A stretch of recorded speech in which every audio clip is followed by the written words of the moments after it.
Bonjour à tous et merci de votre fidélité à Event News TV. Les rendez-vous de l'économie, tel est l'intitulé de la nouvelle émission qui intègre la grille de programmation de votre chaîne préférée. Ce rendez-vous sera celui des opérateurs économiques, des investisseurs et des grands décideurs. La direction de Event News TV l'a décidé ainsi parce qu'il n'y a pas que la politique qui fait l'actualité.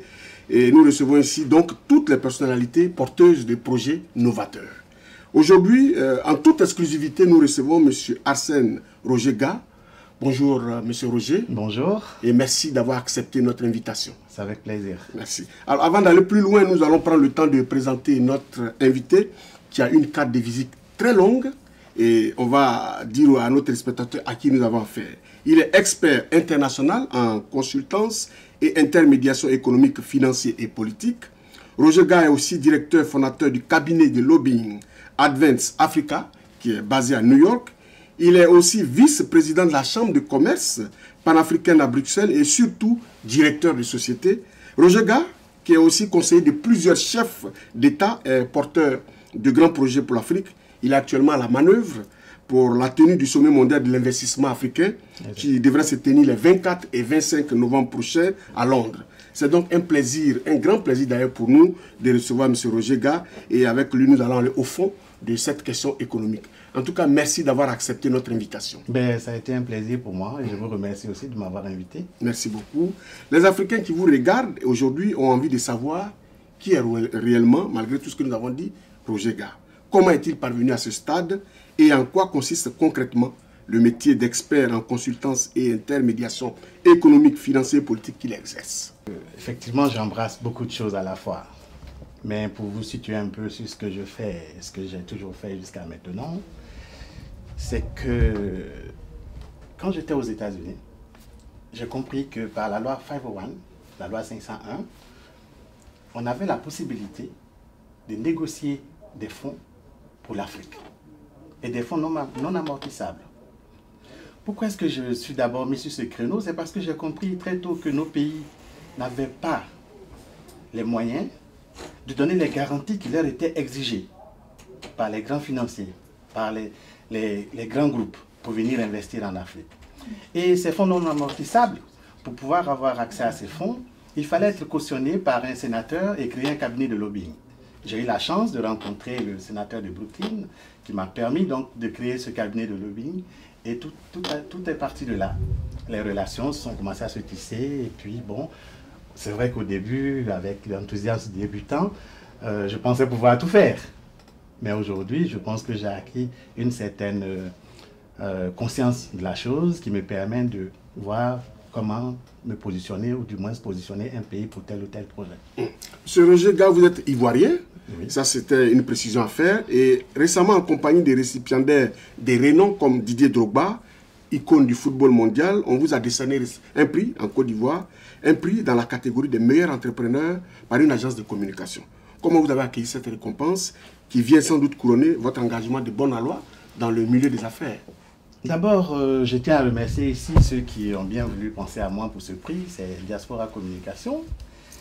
J'étais chez moi à Dakar quand ils sont venus me dire, voilà, monsieur Ga, parmi les jeunes Ivoiriens qui sont entrepreneurs, qui sont dans la diaspora et qui entreprennent des choses pour l'Afrique et pour leur pays, nous avons pensé que vous êtes notre récipiendaire. J'ai dit, ok, pourquoi pas. Mais bon, pourquoi? Parce qu'effectivement, j'interviens dans beaucoup de choses, comme vous avez dit tout à l'heure. J'ai des sociétés déjà en Afrique, au Sénégal, où je suis quand même assez assis, si on veut dire. Et puis j'ai d'autres sociétés sur le Congo, sur le Gabon. Et quelquefois, j'interviens en Afrique dans certains domaines que, bon, nous aurons le temps de... Et je pense que c'est ce qui a mérité ce prix. Ah oui, d'accord. Alors, on sait aussi que vous êtes dans le milieu des chefs d'État. Vous êtes conseiller de certains chefs d'État et généralement la politique ne fait pas bon ménage avec les affaires. Souvent on traite de toutes ces personnalités qui évoluent dans ce milieu de personnalités sulfureuses. Vous, comment est-ce que vous trouvez votre présence auprès de tous ces chefs d'État que vous conseillez, certainement pour de bonnes choses? Vous avez un jour, à Abidjan, on a demandé à M. Amadou Apateba s'il était l'ami du Houphouët-Boigny ou du président Houphouët-Boigny. Il a dit que lui, il était l'ami d'Houphouët-Boigny, mais pas du président Houphouët-Boigny. Ça voulait dire que il y a des liens privés, effectivement, mais il y a des liens de travail et il y a des liens de politique. Mais moi, je ne suis pas dans la politique. Moi, je suis sur le côté économique. Donc, quand je vais dans un pays, c'est le pays qui m'intéresse, c'est le peuple qui m'intéresse. C'est comment faire créer des emplois, comment aider le peuple à travers les responsables. Vous ne pouvez pas aller dans un pays parler d'investissement sans être avec ceux qui dirigent ce pays. Donc, bon, voilà, c'est des amis, c'est vrai, mais je pense aussi que le côté politique, je le laisse aux politiques. Moi, je suis plutôt dans l'économie et je pense que je vais m'y tenir. Alors, dans l'économie, vous restez dans l'économie, c'est une bonne chose. Comment est-ce que vous faites pour aider tous ces pays qui vous font confiance et qui vous confient certainement, souvent, certaines de leurs activités à mener à l'international? Comment est-ce que vous faites? Et avec qui vous travaillez? D'abord, ne prenons pas la chose comme ça. Vous savez que je suis vice-président de la Jeune Chambre africaine. Voilà. Donc, nous avons, nous, à notre niveau, beaucoup d'investisseurs qui viennent nous voir pour nous demander comment est-ce qu'ils pouvaient investir en Afrique et dans quel domaine.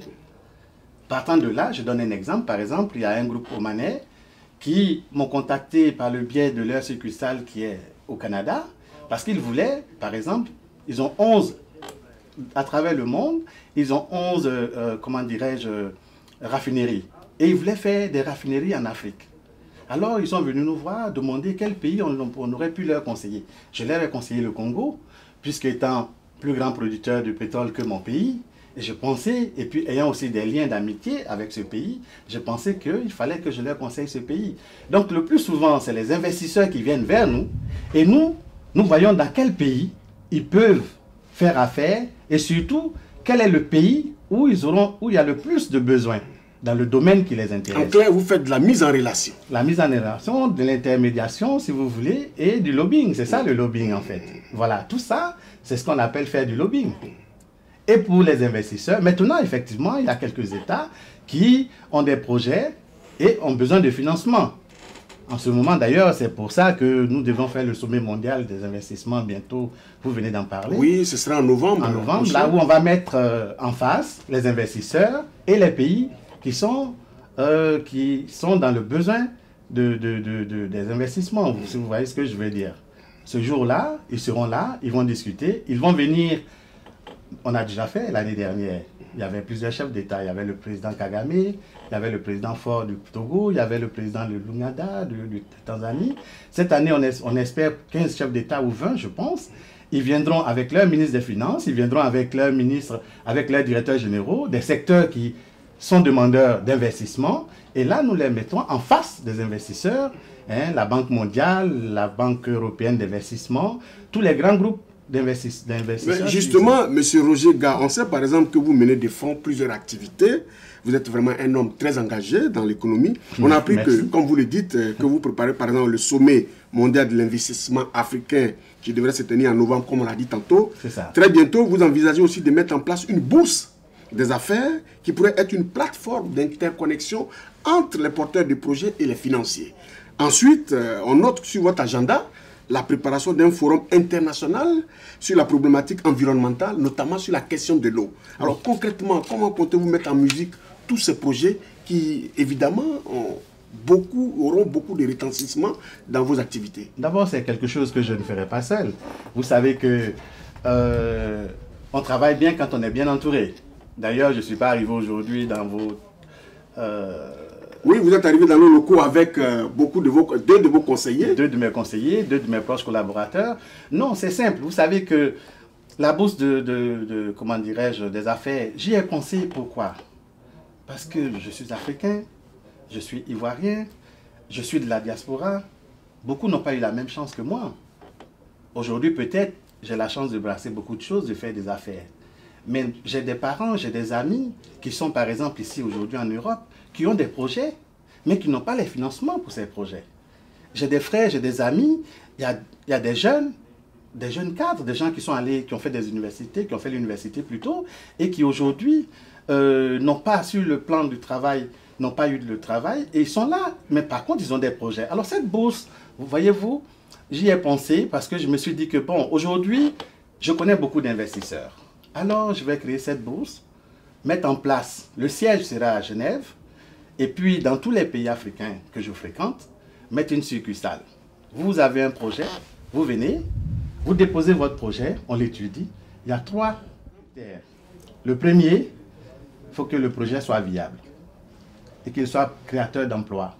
Et surtout, qu'il puisse être profitable à celui qui finance et à celui qui a son projet.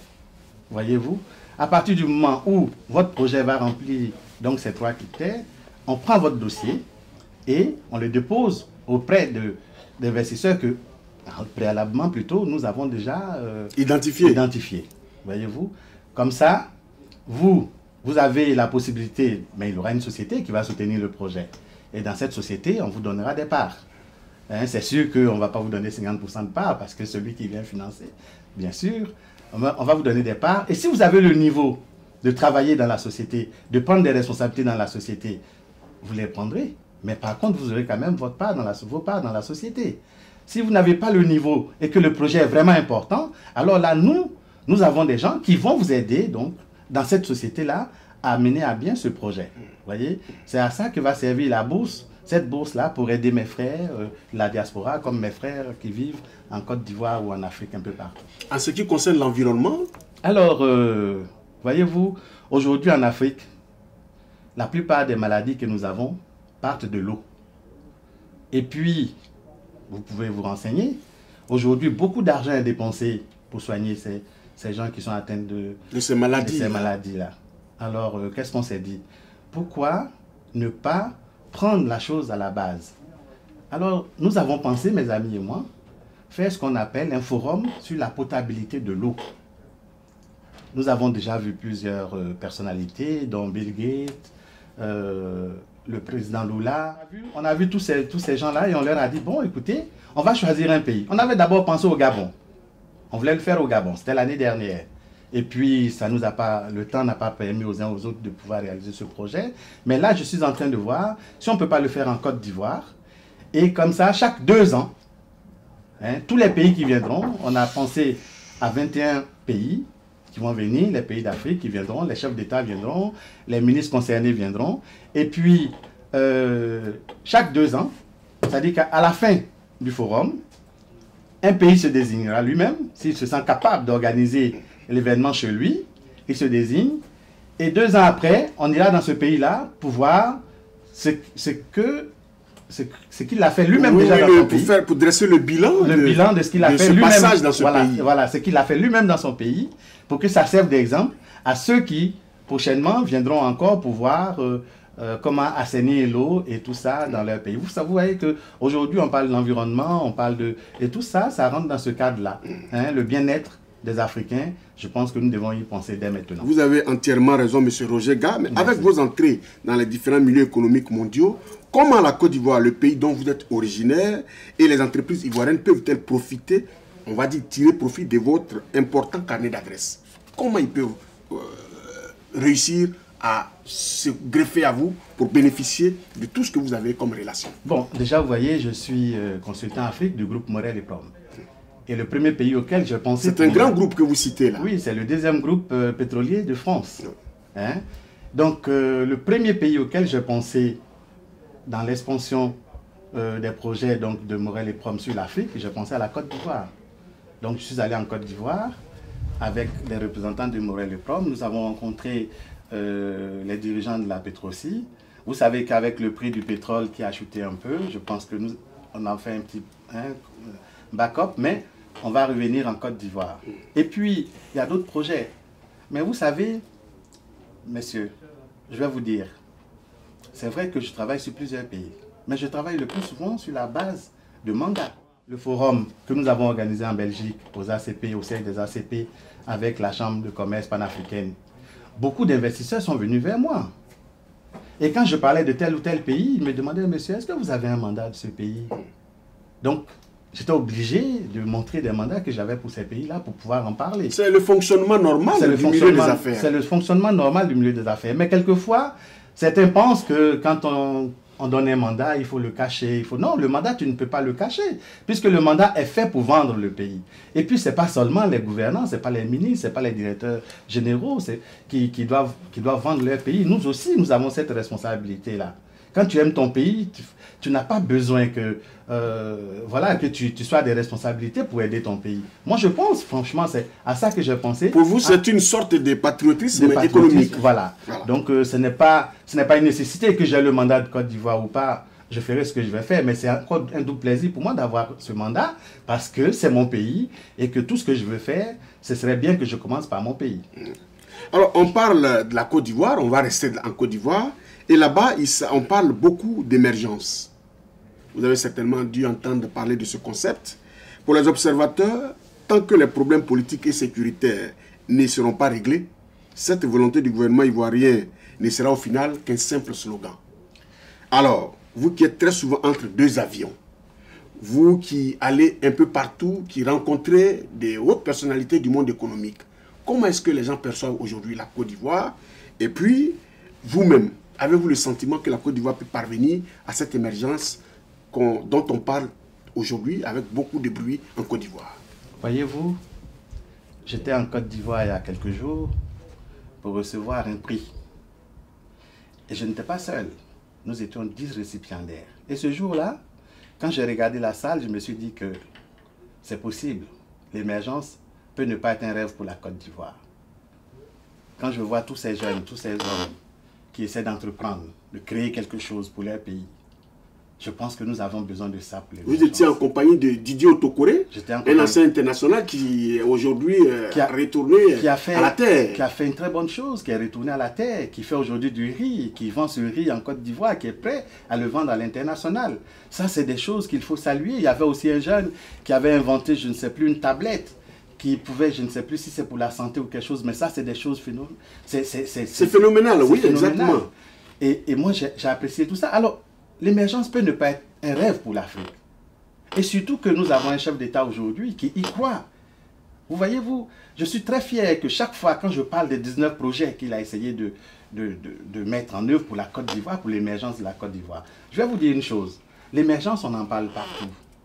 Mais on parle de sécurité, c'est vrai. Vous savez que, quelquefois, d'ailleurs, on m'a posé cette question, quand j'ai eu à être interviewé à Bruxelles. On m'a demandé, la dame m'a dit comme ça que oui, vu l'insécurité, beaucoup d'investisseurs ne veulent pas aller en Afrique. Oui, l'argent n'aime pas le bruit. Mais vous pensez que l'insécurité est seulement en Côte d'Ivoire ou en Afrique? Puis nous avons aujourd'hui, pour parler de la Côte d'Ivoire, un jeune ministre de l'Intérieur qui fait son travail. Vous parlez de M. Ahmed Bakayoko. Je parle d'Ahmed Bakayoko. Voyez-vous, moi quand j'étais en Côte d'Ivoire, c'était les braquages à outrance. Et la dernière fois quand j'étais à Abidjan, je me suis promené sans faire d'Abidjan une ville policière. C'est-à-dire que sans qu'il soit à chaque carrefour, qu'il y ait un policier ou quelque chose. Mais j'ai admiré ça. Je trouve que ce garçon, il fait un travail formidable et qu'il a besoin d'être encouragé. Il a besoin d'être aidé. Vous savez que le ministère de l'Intérieur est un ministère très lourd. Est un ministère qui regroupe beaucoup de choses. Par conséquent, je sais que certains, par exemple, peuvent dire que oui, l'insécurité. Mais vous pensez qu'il y a des pays où il n'y a pas d'insécurité? Même aux États-Unis, même en France, qui sont des pays développés, qui ont plus de moyens que nous, l'insécurité existe, donc ce n'est pas en Côte d'Ivoire. Alors si nous pouvons faire en sorte d'encourager ceux qui se battent pour qu'il y ait un peu de sécurité, je pense que nous devions avoir de l'admiration pour ces gens-là. Et personnellement, je pense que j'ai de l'admiration pour Ahmed Bakayoko, pour ce qu'il fait. Alors l'argent n'aime pas le bruit, comme je l'ai souligné tantôt. Et ce sont les investisseurs, les hommes d'affaires qui le disent. Et les investisseurs ne viennent dans un pays que lorsqu'il est stable. On sait que la Côte d'Ivoire sort d'une crise profonde, ce qui pourrait être un frein aux investissements. Est-ce que vous avez un appel à lancer à tous ces investisseurs qui piaffent d'impatience pour aller en Côte d'Ivoire, vous qui êtes avec eux? Vous savez que c'est pendant les moments difficiles qu'on voit les meilleurs amis. Investir est un risque. Être un homme d'affaires, c'est prendre des risques. Il ne faut pas attendre toujours qu'il y ait la paix un peu partout, sinon on ne ferait jamais d'affaires. Moi, je pense qu'il n'y a pas à craindre pour venir investir. Et puis la Côte d'Ivoire, ce n'est pas le Far West. C'est vrai que nous sortions de la guerre. C'est vrai aussi qu'effectivement, il peut y avoir par-ci, par-là des armes qui traînent. Mais, messieurs, nous avons un gouvernement qui est en train de se battre pour que ce pays-là, pour que les Ivoiriens vivent en paix. Alors, il faudrait que nous soyons positifs. Si nous voulons, nous aussi, que le pays soit en paix. C'est tout ce que je peux dire. On va revenir au plan local et surtout notamment à votre région d'origine Bangolo. Vous êtes originaire de l'ouest de la Côte d'Ivoire, je tiens à le préciser pour nos téléspectateurs. Une ville qui a subi en même temps que la région de l'ouest montagneux les affres de la guerre qui a déchiré la Côte d'Ivoire, pardon, lors des élections passées. Alors, tout est à refaire aujourd'hui à Bangolo. Comment comptez-vous, aux côtés des autres cadres de votre région, reconstruire Bangolo qui a besoin de vous? D'abord, je suis assez triste quand je pense à Bangolo. Parce que je suis né à Bangolo. J'ai eu ma jeune enfance à Bangolo. Je connais très bien Bangolo. Je connais tous les quartiers aujourd'hui de Bangolo. J'y ai joué. J'ai vu Bangolo grandir. J'ai vu Bangolo devenir sous-préfecture et après préfecture. Et puis, il y a la période de la guerre, effectivement, qui a beaucoup affecté mes parents. J'en ai perdu d'autres. D'ailleurs, mon père est mort pendant cette période-là, puisqu'il était en brousse, il n'a pas pu se soigner. Paix à son âme. Et ça m'a beaucoup attristé, et ça m'attriste encore. Tout ce que je peux dire, c'est que les enfants, et les filles et les fils de Bangolo, les fils de Bangolo doivent s'entendre. Ne faisons pas de la politique politicienne. On sent en vous beaucoup d'émotions quand vous parlez de Bangolo. Oui, parce que je veux qu'on arrête avec la politique politicienne. Je veux qu'on en arrête avec le quitte là que je m'y mette. Bangolo, c'est Bangolo. Bangolo nous appartient à nous tous. On peut être maire, député, tout ce qu'on veut et aider Bangolo. On peut ne pas être tout ça pour aider Bangolo. Je pense que quand j'irai à Abidjan, prochainement, je vais aller à Bangolo. Je vais demander à mes frères et sœurs de Bangolo que nous nous réunissions pour discuter, de voir comment est-ce que nous allons faire pour que Bangolo se développe. Voyez-vous, j'ai fait un tour à Bangolo il n'y a pas longtemps et j'étais encore plus attristé. J'aurais dû ne pas y aller. Mais je pense que le pays sort de guerre, donc Bangolo qui a été très touché. Beaucoup d'enfants, beaucoup de jeunes ont fui le village. Ça peut expliquer cela. Mais je pense que nos responsables de la région de Bangolo doivent s'entendre pour développer Bangolo. Monsieur Roger Ga, nous ne sommes plus loin de la fin de notre émission et on va conclure cette émission par cette question. Selon vous, quels doivent être les acquis démocratiques pour un pays pour qu'il soit en paix et donc fréquentable par les investisseurs? Il faut que... Vous savez, quand on parle de politique, ou de démocratie, ou de n'importe quoi concernant un pays, tous ceux qui parlent de politique aujourd'hui, en Côte d'Ivoire, veulent diriger la Côte d'Ivoire, n'est-ce pas? Seulement, ils ont peut-être des points de vue différents sur la manière de diriger le pays, ou la manière de conduire la politique de développement. Mais, au fond, ils veulent tous du bien de la Côte d'Ivoire. Je pense qu'ils doivent faire, mettre bas la terre, comme on dit chez nous, discuter et voir comment ramener une vraie paix, une paix durable en Côte d'Ivoire. Voyez-vous, je pense que c'est avec ça, c'est après ça, ou du moins avec ça que les investisseurs peuvent venir en Afrique et en Côte d'Ivoire en particulier. Moi, je leur demande, j'ai dit et je le redis, je ne suis d'aucun parti. Je suis du parti de la Côte d'Ivoire. Je suis du parti du développement de la Côte d'Ivoire. Je suis du parti du bien-être des Ivoiriens. Vous comprenez? Donc, ceux qui sont là, qu'on considère qu'ils sont là, et qu'on les aide à faire ce qu'ils doivent faire. Voyez-vous? Les critiques, c'est bien dans la démocratie. Vous voyez, la démocratie, nous sommes ici en France. Leur démocratie est multicentenaire, mais elle n'est pas complexe. Nous avons des preuves. Il y a des élections qui sont contestées ici, donc pas viables. Comprenez-vous? Comment voulez-vous que des pays comme les nôtres, qui ont peut-être 60 ans ou 70 ans de démocratie, comment voulez-vous nous comparer aux Occidentaux en termes de démocratie? La démocratie, il y a une norme. Oui, oui, mais ces normes, ils ont mis combien de temps pour les intégrer eux-mêmes à leur politique? Pour qu'on nous demande aujourd'hui, à nous autres, d'être plus démocratiques. Vous savez qu'ils traitent certains de nos dirigeants de dictateurs. Mais ça, on le sait. Si aujourd'hui, ils vous encensent parce qu'ils ont leurs intérêts, demain, quand ils voient que vous ne faites pas leur affaire, ils vous traitent de dictateur. Qu'on nous laisse... Le mot dictateur n'est pas africain. Il n'est pas ivoirien. En tout cas, dans ma langue, il n'y a pas le mot dictateur. C'est eux qui l'ont inventé. Ça veut dire que la dictature a existé chez eux ou existe chez eux. Vous comprenez? Alors, nous, les Africains, ce que je voudrais dire, c'est que nous ne servions pas de caisse de résonance aux arguments des Occidentaux pour ne serait-ce que affaiblir nos dirigeants. Monsieur Roger Ga, avant de vous laisser partir, est-ce que vous avez un mot de fin pour tous les téléspectateurs de Event News TV qui vous regardent, et qu'est-ce que vous avez vraiment à dire au monde entier qui espère en vous, à ceux qui pensent, qui vous ont confié leur destinée pour que vous puissiez leur ouvrir des portes? Houphouët-Boigny, paix à son âme, notre père, grand-père, comme on a appelé père de la nation, nous a dit une chose. Il a dit que la paix est un comportement. Ce n'est pas un mot. C'est vrai que certains ont eu à employer le mot sans en avoir le comportement. Ça se voit à travers l'Afrique, avec les guerres tribales et tout ça, les guerres fratricides. Tout ce que je peux dire, c'est que moi je souhaite la paix pour l'Afrique. Je souhaite la paix pour mon pays. Je veux que nous travaillions tous ensemble. Et que, à chaque fois qu'il est possible, que nous discutions pour trouver les voies et moyens de paix pour permettre à ceux qui veulent venir investir dans notre pays, créer des emplois, qu'ils le fassent massivement, de sorte que nous allions sur le chemin de l'émergence qui nous est si cher. Je vous remercie. Merci à M. Arsène Roger Ga. Merci d'être passé sur notre plateau. Téléspectateurs d'Event News TV, comme je vous le disais tantôt, nous recevons M. Arsène Roger Ga, qui est un homme d'affaires très engagé dans le milieu économique. Merci d'être passé sur notre plateau et à bientôt. Merci.